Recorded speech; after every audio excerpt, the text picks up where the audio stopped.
बिस्मिल्लाहिर्रहमानिर्रहीम। पहला सवाल है, हज़रत यकूब अलैहिस्सलाम की उम्र मुबारक कितनी थी? तो इसका जवाब है 147 साल।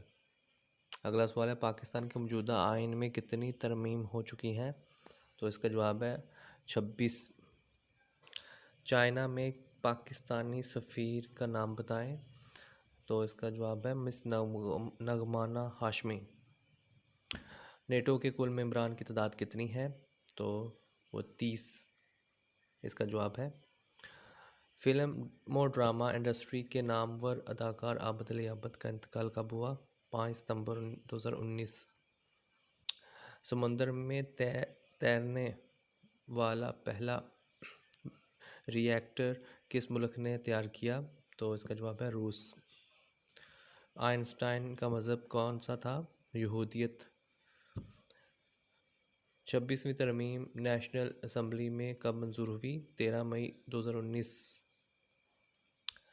2021 में OIC वज़रा ख़ारजा कौंसिल का अजलास किस मुल्क में मुनक्कद हुआ?